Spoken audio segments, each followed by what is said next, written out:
4 chefs, 3 courses, only 1 chance to win. This is crazy.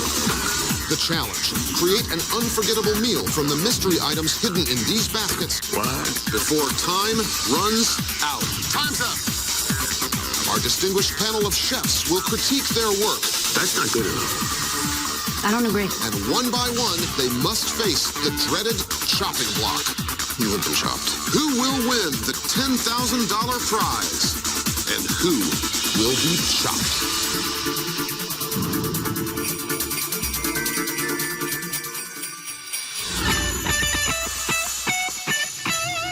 All they want for the holidays is a chopped victory. Let's meet the 4 competitors who think they have what it takes to make this very merry wish come true. First up, Chef Jonny Giordani. I'm the executive chef of Boom in New York City. What we try to do in Boom is give a piece of Italy in New York. My job is to make your mouth happy, dancing around. Ready! Come on! When I'm in the kitchen, I'm really yelling a lot. Ready! My voice. Baby boys! So, we don't need the bell. I'm not normal person, so be careful, guys. I'm gonna chop you. Next, Chef Renita Mendonça. I currently work as a culinary instructor in Massachusetts. Remember, you can always flavor the chickpea flour with cumin. I primarily do teach Indian cuisine. My mom taught me the basics of Indian food and taught me not to give up. Back in India, women are not recognized in the kitchen at all. I want to win this to prove to women that they can do this too, just like I did. Then there's Chef Rachel Klein. I'm the executive chef at the Seaport Hotel in Boston. We do a mix of different types of food, New England, Asian, Middle Eastern. I manage a 100-seat restaurant, a 100-seat bar, and then I also have 500 rooms for room service. So I have a pretty busy job. I also have a 3-year-old. Big jumps, big jumps. Having my son Ethan has brought balance to my life. I definitely want to win for my son. He's the most important thing. There's no question about it. Finally, Chef Bun Lai. I'm the chef and owner of Mia's in New Haven. We're one of the top 10 most sustainable sushi restaurants overall in America. I try to use ingredients that aren't taxing the ecosystem. So I go and collect species like locust and Asian shore crabs. Whoa. They're abundantly available, and on top of that, they're delicious. We strive to change the world by the way we cook. This is our Kani Baba. By eating this, you're doing a favor to the ecosystem. For $10,000, I would be able to get the word of sustainability out. Either that or get some cowboy boots. Welcome, chefs. Here are the rules. There are 3 rounds, appetizer, entree, and dessert. Each course in the meal comes with its own basket of mystery ingredients. Also available to you, our pantry and fridge. When the clock runs out, our judges will critique your dishes on presentation, taste, and also creativity. Creativity in this special competition has an added challenge. We want you to keep your meals to a holiday theme. Otherwise, the risks are the same. If your dish doesn't cut it, you will be chopped. Chefs, please open your baskets for the appetizer round. And you must use lobster, Ay. harissa,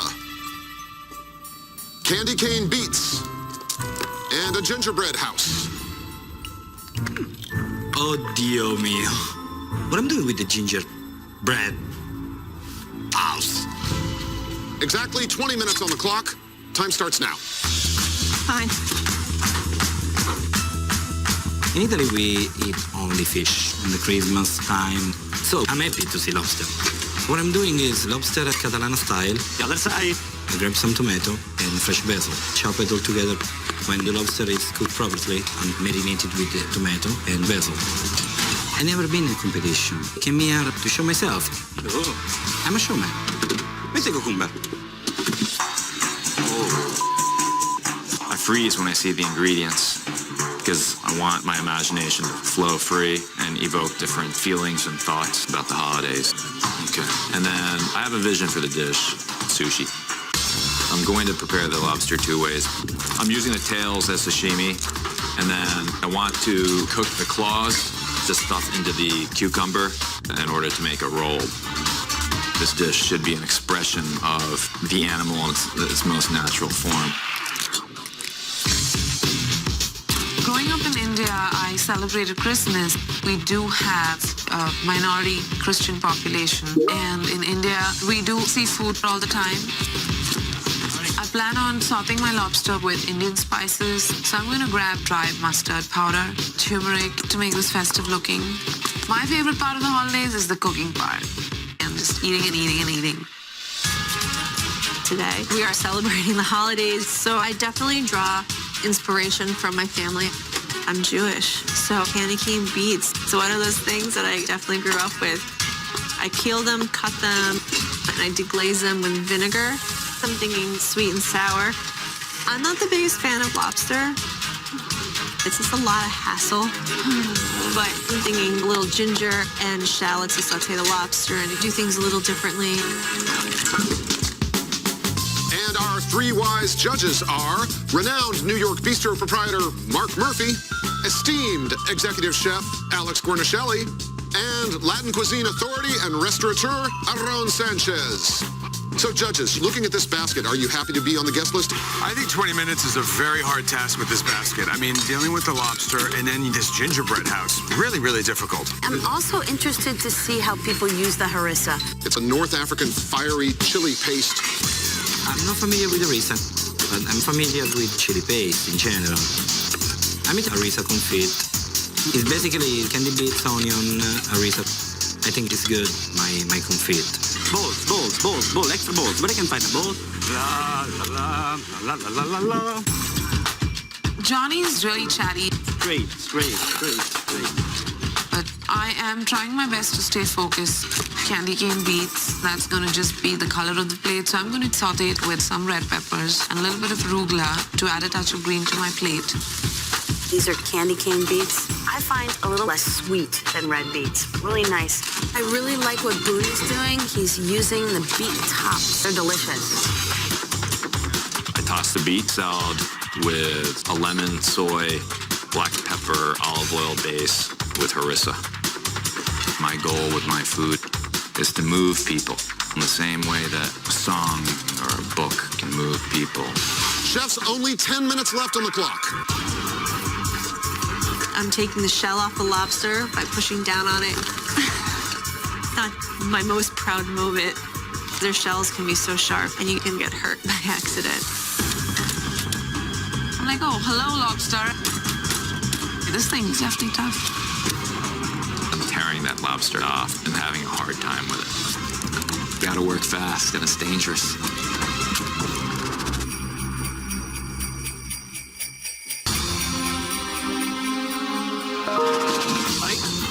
Back. Chefs, we are down to 5 minutes. Back. I'm a little bit anxiety right now because I'm thinking about how to use the gingerbread house. Break into the house. I'm deciding to use the ginger with my confit. I'm taking a risk, and I think can be good. The gingerbread house is like an ornament here. It's cloyingly sweet. It has candy on it. Gingerbread house, something I never really think to eat, but always like to look at. Finally, I realized, okay, I need to chop it up and put it in my salad as like a crouton. The holidays in Japan, you eat sashimi and sushi, and it's a special occasion food. Of course not with the gingerbread cookie. So I'm creating a spice mixture of gingerbread, sesame seeds, and peppers in order to season the lobster meat and give it a toasty flavor. I remember being 5 and my dad bought me my first gingerbread house, and I could just eat it all up no matter how big that house was. I'm going to crush my gingerbread and then saute it in some butter, and that's the final topping for my dish. 1 minute left, chefs. I lost my lobster. What is my lobster? I cannot find my lobster. And finally, I figured out it was on the bottom. I'm losing time right now. Final seconds of our holiday feast, chefs. 10, 9, 8, 7, 6, 5, 4, 3, 2, 1. Time's up. Please step back.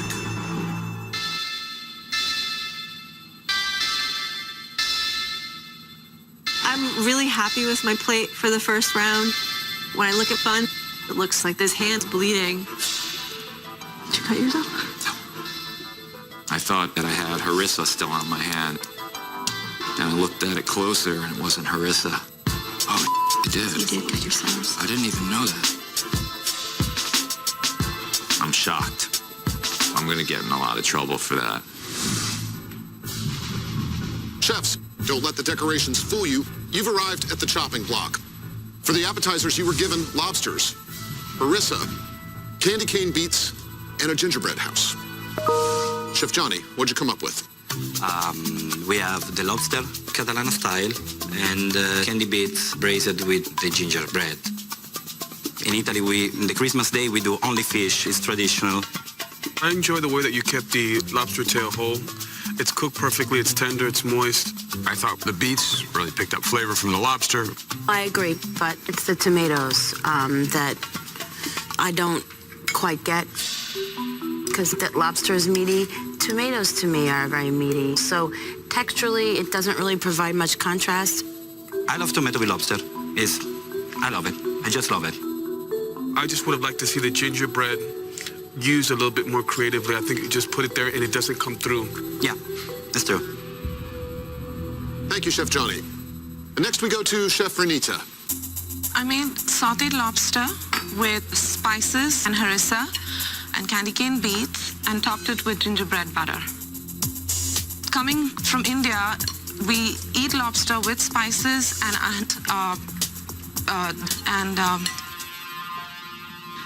Yep, I'm a little nervous, I'm sorry.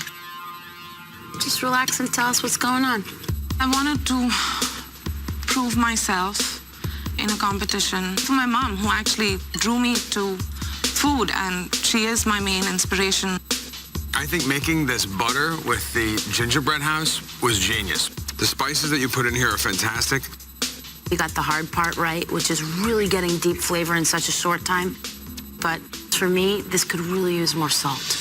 Sure. My other comment is there are many ways to evoke the holiday theme here, and it's not just about making sure the dish is red and green. So the peppers and the arugula to me just seem like a throwaway item. Sorry. Chef Renita, thank you. Next we go to Chef Rachel. I made a sweet and sour lobster and beet salad with some gingerbread croutons. I could have done a little bit better with the technique on the lobster, but it's just one of those things. It's not always on my menu. For me, the lobster's really quite undercooked. To the point where if I were in a restaurant eating this, I would send it back. But the beets, for me, are the star of the dish. And they're like mouth-puckeringly acidic, which is great. I agree. I think that the flavor you brought out to the beets is fantastic. Could you explain to me the crouton? I used it more for texture to put it in the salad. I thought it got kind of gummy, sort of like a glue almost, sadly. What is your holiday traditions like in your house? You know, being a chef, when everyone else is having fun and enjoying the holidays, we're usually working. So, you know, I think making the transition to being a mom, all of a sudden you have to find that balance. Now is the time to create those memories. Thank you, Chef Rachel. Last appetizer, Chef Bun. Yes, I did lobster two ways. One as a maki sushi and the other one as a sashimi, and then a beet salad with the greens with harissa. I love working with lobsters, and it's an incredibly sustainable ingredient. Well, you know, Chef Boone, unfortunately, if you look at this plate, I have a big smudge of blood here on the side. I think you injured yourself a little bit on your hand. Yeah, I didn't realize I did that, actually. I thought it was harissa, or else I would have stopped. It's really challenging for me to want to eat this because of that. You shouldn't. Yeah. But the thing about Chopped is we evaluate on a number of different criteria. There's also presentation and creativity, and just visually, that looks so clean. I use sushi as a medium to express different ideas of what it is to be human. That's the theme in my restaurant. Thank you, Chef. Thanks. Now it's time for the judges to decide which one of you will be going home for the holidays first. Thank you.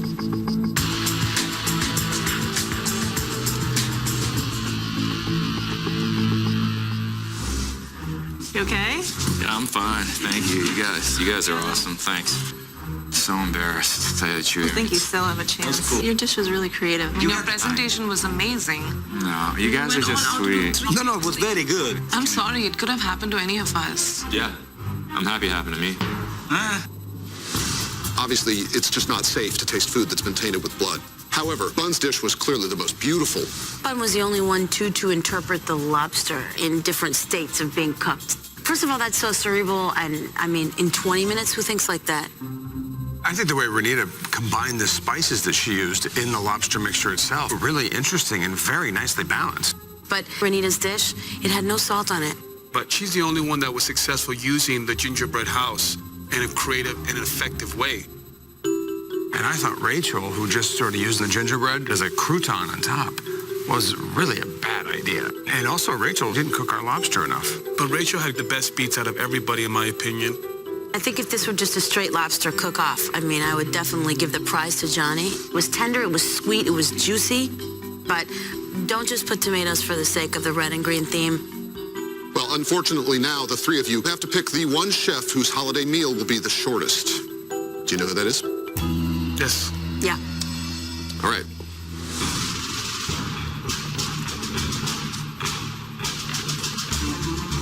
There is a hope that I will be on for the next round, because if all things work out right, people will see why I'm well known for the cuisine that I do.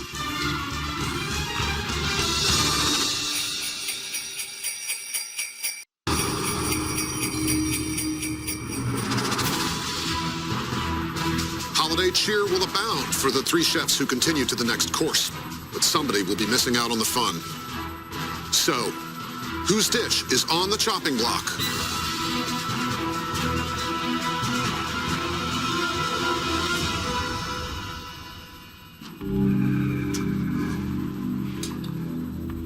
Chef Bun, you've been chopped.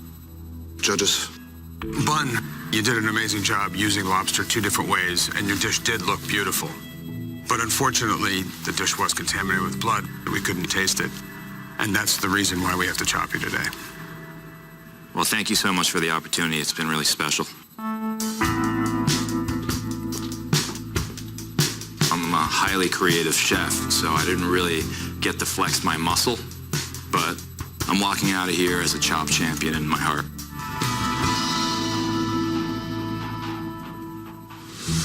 Santa could do some serious damage with $10,000. Chef Jonny, Chef Renita, Chef Rachel, please open your baskets. And the mandatory ingredients are rack of lamb, ruby port, Brussels sprouts, white chocolate chips. You will have 30 minutes this time. Clock starts now.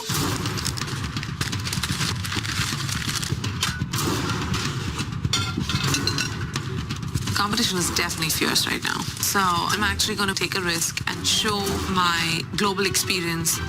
I would like to make oven-roasted lamb chops. I'm not going to use Indian spices. I'm going to start by searing my lamb to give it color. I always prefer my lamb well done, and hopefully the judges will like it. Chef Renita, she's actually taken her lamb chops and portioned them out. It's really easy to overcook that. You want this lamb medium rare. I'm crazy for the lamb. I make everything with the lamb. My first idea is scottadito all'italiana. Basically a grilled marinated lamb chop, put some mustard and rosemary to give some taste. I just put upside down the lamb to make sure then it's gonna be nice and gold outside. Nice and gold. Cooking for the holidays, it's a little bit more stressful because you have to have it resonate with the people eating your food. I want to cook the rack lamb bowl because roasted lamb is really homey and definitely reminiscent of holiday meals. I'm actually taking a really big risk because it might not be cooked all the way through, but I'm hoping for the best. We've seen people try to cook the racks of lamb whole. They don't quite work out because the meat needs time to rest.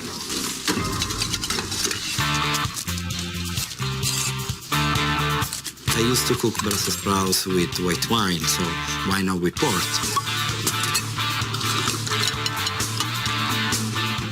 Smells good.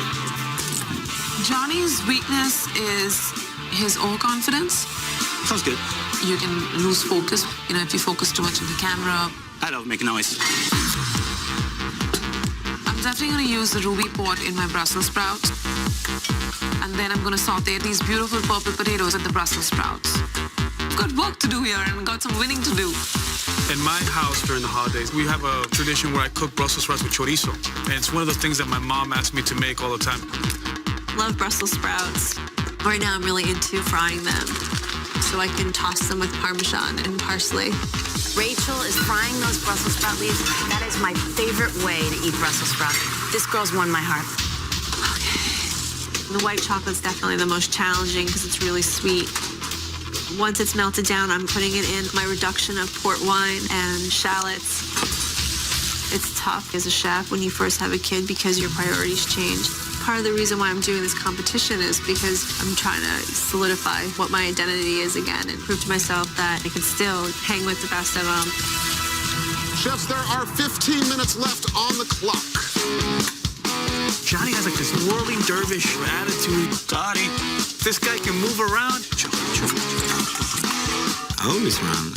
Fast, move. Come on. People waiting. For the chocolate chips, put some chili paste to give some spiciness to the chocolate because white chocolate is 90% sugar. The chocolate chips could be the booby trap here because if you oversweeten something on a lamb dish, it could really ruin it. With the white chocolate chips, I'm going to make a sauce. And I'm going to try to thin it down with buttermilk and flavor it with bacon. Coming from India, I hardly saw any women in the kitchen. At every single stage in my career, I had to keep proving myself, but I'm not the type who gives up. 10 minutes left on the clock. I'm pulling the lamb out, and I noticed that it's not going to cook in time. Oh, crap. And Rachel's not happy with how her lamb is cooked. She's stressing it.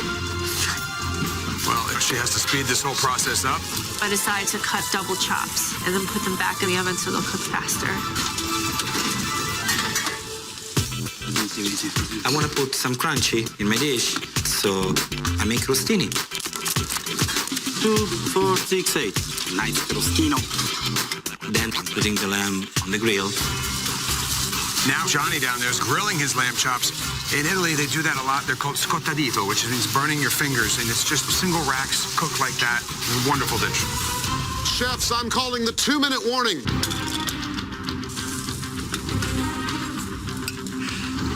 I check on my lamb chops, and they're still a little under, but I'm hoping that they're going to come up to temperature. I think Rita's sense of cooking is different than mine. I don't like to cut thin lamb chops, and I don't usually serve them well done. We'll see if the judges like it. 30 seconds.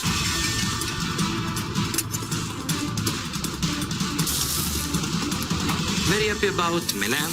I'm smelling the holiday spirit in the kitchen, actually. And 5, 4, 3, 2, 1. Time's up. Please step back. Merry Christmas. I think my lamb look nice. It's just a clean, nice look. I look at my plate, and I'm really afraid my lamb's not cooked all the way through, but I'm hoping for the best.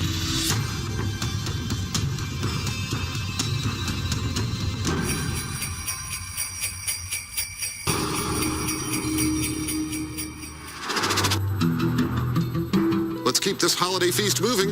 You were given rack of lamb, ruby port, Brussels sprouts, and white chocolate chips. Chef Renita.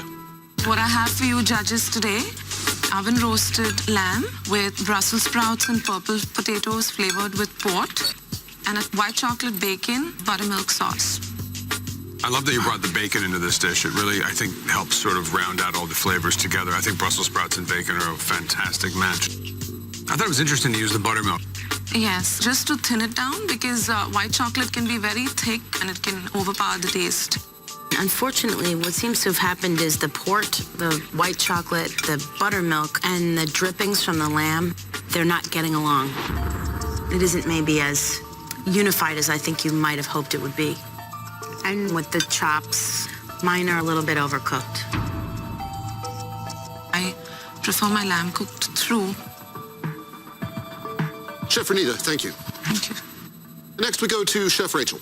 I made a pan-roasted rack of lamb with a white chocolate port sauce with Parmesan Brussels sprouts. I really wanted to try to see if I could get away with cooking the rack whole, which wasn't working, so I cut it and then put it back in. Taking that second step by checking the doneness really paid off for you, because what we're left with is a beautiful medium to medium rare lamb, which is the way I like my lamb. Thank you. I think the lamb's like a slice of roast beef or prime rib at a holiday dinner table. And I love the parsley with the Brussels sprouts because it kind of bolsters the freshness of the Brussels sprouts. I am finding the sauce that you've made here is a little bit too sweet. You have the port, that's sweet, and then the chocolate is sweet as well. Chef Rachel, thank you. Thank you. Next, we go to Chef Jonny. The base is a classic Roman-style scottadito. I put some crostini. I take the Brussels sprouts and I boil it with a port wine. I love the way you prepared the lamb. The temperature of the scottadito is perfect for me. I'm really impressed with this sauce. It actually worked. I like the Brussels sprouts. I was a little concerned when you hit the port over the head a little bit, but that sort of cabbagey way that Brussels sprouts are really come through, which is a good thing. But I don't get the crostini here. I don't know where it fits in with everything. I use the crostini because, I mean, I'm Italian. I have to put carbs somewhere. We could argue back with you that carbs, Italian, pasta, risotto, polenta. Yeah, but it's a classic dish. I don't know. With the lamb, I'll let you talk. I'm sorry, absolutely. That's okay. Sorry. I have a big mouth. All right, Chef Jonny, thank you so much. Thank you. My pleasure. The judges need to talk it through. Thank you, chefs.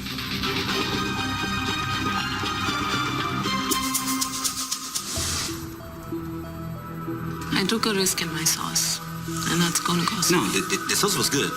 Everybody liked your sauce, actually.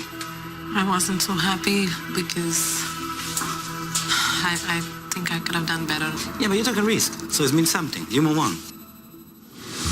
So food, especially around the holidays, is so much about home and family and memories. Did any of these entrees evoke those feelings in you? This was a tougher basket than we think. And the port and the white chocolate were probably the hardest things to deal with.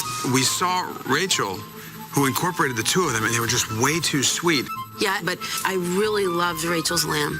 I thought it had a roasted roast beef prime rib for the holidays kind of feel to it. And those Brussels sprouts with that Parmesan and bacon were stupendous. And I gotta tell you, Jonny went full on with this white chocolate sauce. Jonny used the heat to bring it into a different dimension. He was very flashy, very animated, but I want to see some substance because I don't think a grilled piece of bread is creative or functional in what he had going on in his plate. I kind of disagree with you. I like the crunch. I thought it was a nice touch. I admire that Renita took a risk with the buttermilk. It was one of the most creative things we saw here. But the fat in the buttermilk and the fat in the white chocolate didn't come together. They weren't cohesive. But I have to say that her Brussels sprouts were really delicious. So you have a list of 3 names. Have you checked it twice? Yeah, we've checked it and we know who's got to go.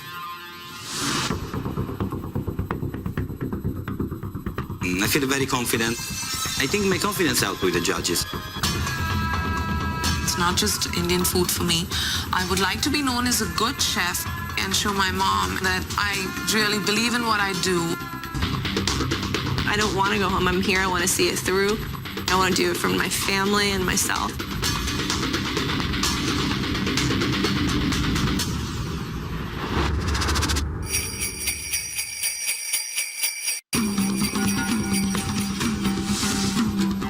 Unfortunately, someone is about to get an unwelcome holiday surprise. So, whose dish is on the chopping block?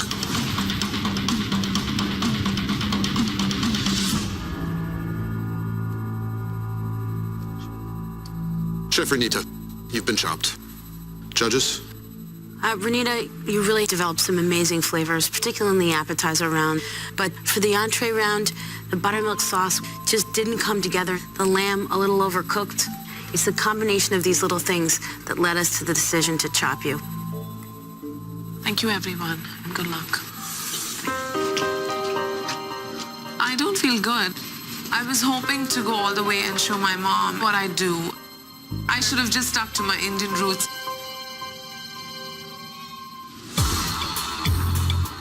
Chef Rachel, Chef Jonny, please open your baskets. And in your desserts, you must use plums, candy canes, fruit cake, hot cocoa mix. 30 minutes on the clock. Time starts now. Awful lot of sweet stuff in that basket. There's only one solution, Ted. What is that solution? Make vanilla ice cream and make a sundae. Sounds great to me. When I see the ice cream machine, it was there, called me, say, hello, I'm here. I say, why don't make gelato with candy cans? So I just grabbed the milk, the mascarpone, and the eggs. It's perfect for the holidays and to cut the strong flavor you have from the fruit cake. I am not the biggest fan of fruitcake. It's just always made my stomach turn. This is very interesting. Rachel's come back with flour. She's already got a cake. What I'm going to do with fruitcake is fold it into a pound cake to kind of cut the severity of the flavor. I get my ingredients in the mixer, pop it in the oven, praying that it's going to cook in time. Jonny went into the ice cream machine with a candy cane mixture. Okay. Look. I'm happy to be here in the holiday. It's a good feeling. I'm feeling good. We don't need to be hungry to have dessert, especially during the holidays. We sit down to a big meal. The topper offer is having dessert that you totally don't need. I think they should go for over-the-top, insanely rich, all about decadence, and forget about hunger. Uptown, sister. 20 minutes left on the clock, chefs. I never had fruit cake. I just tried it and I figured out it was fruit. Of course, it's a fruit cake. I grabbed a pizza dough. The idea was mix it with the fruit cake and make a frappe. Frappe is a classic fried dough that we use in Christmas. Where is the oil? Where is the oil? But in this moment, I cannot find the oil. I mean, I'm just walking around like such a clown. Whatever. Because I cannot find the oil, I'm deciding to slice a fruit cake and put it in the oven. I'm freaking out at the moment. Right now, I gotta get my plums and then cook them down in some sugar, raspberries, and some butter to make a nice compote. Rachel's making some kind of raspberry sauce or reduction. This dessert doesn't need any more fruit. There's so much fruit in a fruit cake. 10 minutes left on the clock, chefs. Not happening. I was actually really panicking at this point because I realized my pound cake's not gonna cook in time. So my backup plan is to take the fruit cake and cut it and then griddle it in butter and use that as my base to kind of build upon. When I see I should change the direction, I was happy about that.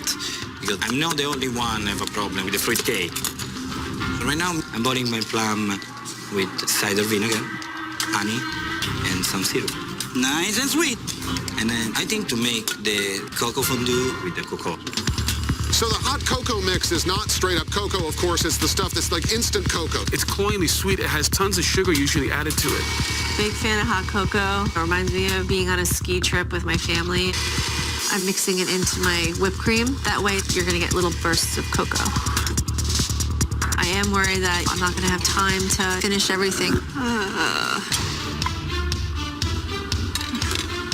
Hold on, Johnny's got something going on over there, and it looks like beautiful ice cream from here, I gotta tell you.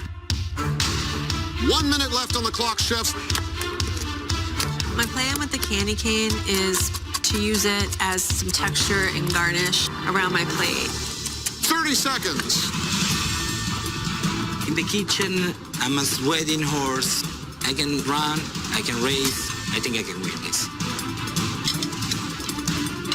The last minute, I'm adding toasted pine nuts for some nuttiness and texture.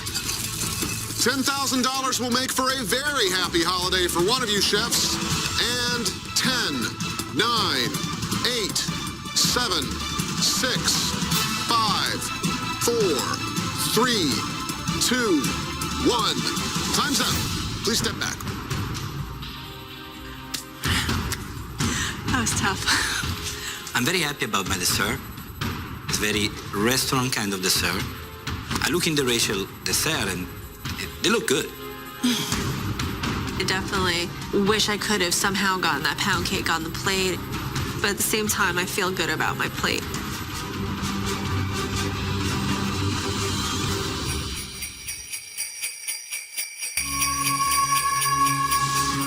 Four chefs set out to make an unforgettable holiday meal. Now, only two remain, Chef Rachel, Chef Jonny.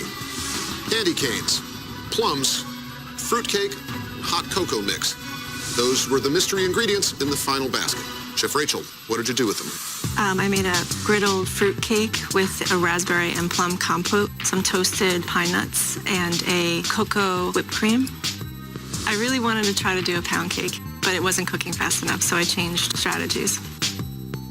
Well, I have to say that I like that you brought the tartness of not only the fruit that we gave you in the basket, but you brought the raspberries in.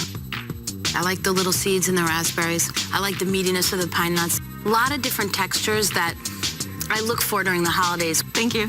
My one thing that I'm missing here is I kind of wish the candy cane had been incorporated a little more in here somewhere, because it is one of the basket ingredients. Yeah. Yeah, but I enjoy the brightness of this dessert. I love the cream. I think it has a nice little texture from the cocoa. So do you think this is your $10,000 dessert right here? Absolutely, of course it is. Okay. Like to see that confidence. This is kind of a personal goal for me. I love being a mom, I love being a wife. But, this is my art. This is what I get into. This is what gets me going. Chef Rachel, thank you. Thank you. Next dessert, Chef Jonny. My dessert is fruit cake with peppermint gelato and chocolate fondue. I got to tell you, I've seen a couple people make ice cream here in this kitchen. Gelato, sorry. And you made the gelato that was probably one of the best ice creams I've had sitting here. The chocolate mousse was a really smart way of utilizing the cocoa. Thank you. What did you put in the fruitcake? I put in the oven, I just warm up a little bit, warmed it and up, okay. I put the chocolate on top. I feel like there's way too much fruitcake here. And I think you probably could have used some type of alcohol in here to try to cut some of that sweetness. I love sweet, so what I just did, I tried to give some balance. So altogether, it's gonna be cold, warm, spicy, crunchy dessert. Chef Jonny, thank you. Thank you. The judges will consider all three courses of your overall meal, as well as your ability to stick to the holiday theme as they pick the final winner. Thank you, chefs.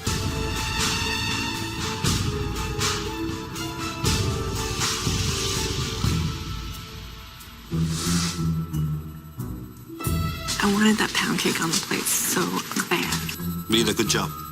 I thought your dessert was way better. I liked your My dessert. dessert? I liked it a lot. I did have more of a restaurant quality to it. I'm happy to leave with a check in my pocket. Keep telling yourself that. I think the big thing about the holidays is having fun flavors, and keeping parts of their family traditions alive and on their plates. I gotta say, Jonny made a hell of an ice cream out there. I really thought the combination of the candy cane ice cream and chocolate sauce was really whimsical and reminiscent of the holidays to me.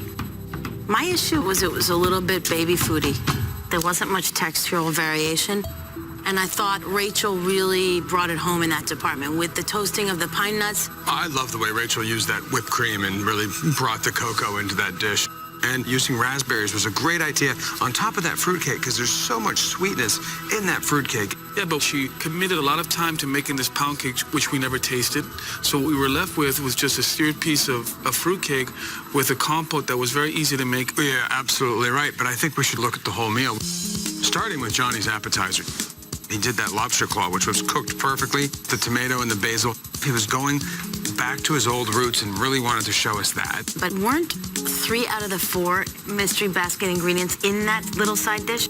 He had the harissa, he had the gingerbread house, and then he had the beets in there. So in essence, he constricted all of those ingredients to one little vessel, and that was my issue with Jonny's appetizer. Well, Rachel, her lobster was not cooked enough, and it was really the main part of the appetizer. Yeah, but let's not forget, she had those great sweet and sour beets. She won the beet competition today, definitely. Well, I think that Jonny really listened to us in his main course. Spicy white chocolate sauce that he made was a good idea. But there was so much of it on the plate. And I didn't understand where Johnny's crostinis mixed at all with his entree. They didn't belong there. Rachel gave you the best cooked lamb chop. And she also had the best Brussels sprouts with the Parmesan. Okay, so you are the bosses now, deciding which of your chefs is going to receive a $10,000 holiday bonus check. We know who the check is going to go to. That's it then.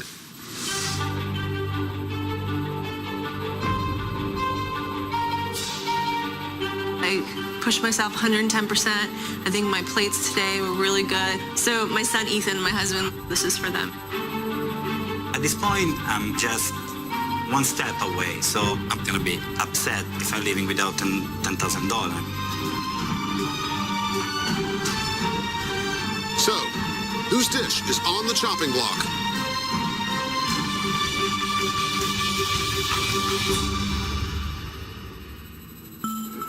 Bummer. Chef Rachel, you've been chopped. Chef Rachel, you did such a great job today. But unfortunately, the lobster was a little bit underdone. And then in your entree, your white chocolate sauce was a little bit overwhelming. And then in the dessert, we didn't see enough repurposing of the fruit cake. And for all those reasons, that's why we had to chop you today. Thank you. It was a really great experience. I'm disappointed. Overall, I thought my food popped a little bit more and stayed true to the holiday spirit. I think the judges kind of might have made a mistake. And that means, Chef Jonny, that you are the chopped champion and that you'll be walking in a winter wonderland with $10,000 jingling in your pockets. Congratulations. Thank you. Thank you so much. It was your tenacity, your spirit, and for us, I think we felt that you really grew from course to course. Thank you. Thank you. I wake up this morning and the idea was just come here, have a fun and show my personality. Win the competition today is like a present. Christmas is the best time of the year.